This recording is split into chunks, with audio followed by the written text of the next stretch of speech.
What's going on this morning, family? Checking in with you. I was up thinking about a couple things, and you know what, man? Something really dawned on me this morning.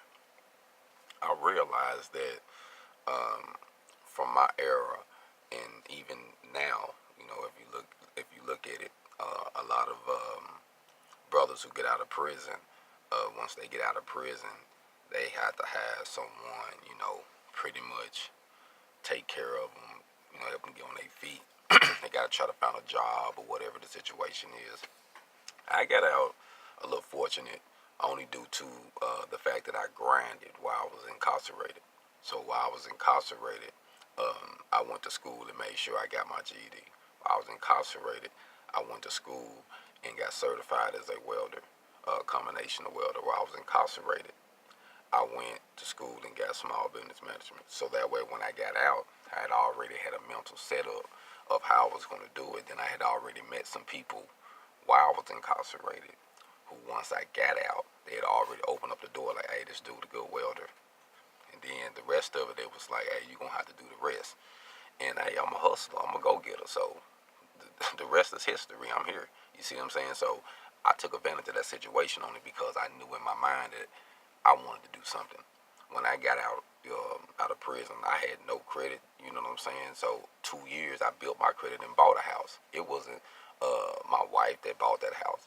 I bought that house. I had the vision to do that. You see what I'm saying? If it was left up to me depending on what somebody else wanted to do, I'd have stayed in an apartment. I'd have stayed in a duplex. You see what I'm saying? Some people don't think big, and that's why you kind of outgrow people sometimes. You know what I mean? And relationships it is what it is. And sometimes we enter into relationships for different reasons, and later we like, man, you know what? Maybe I shouldn't have got into that relationship, and you got into it for the wrong reasons.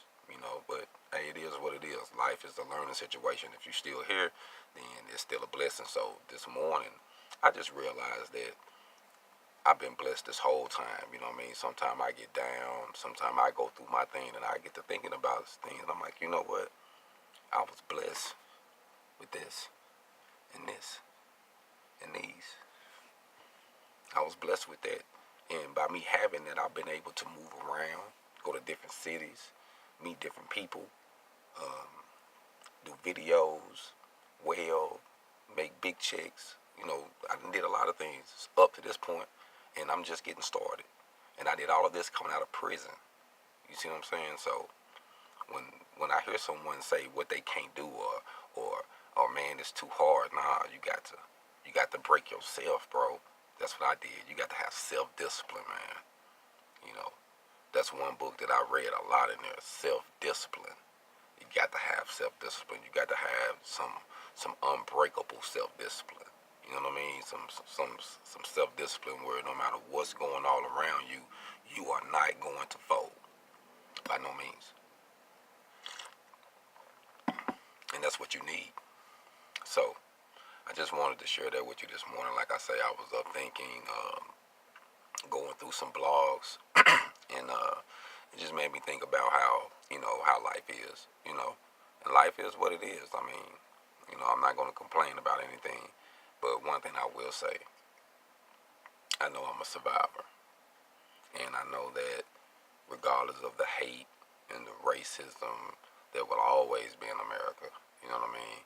I know that I'm still here, and I'm gonna probably die here.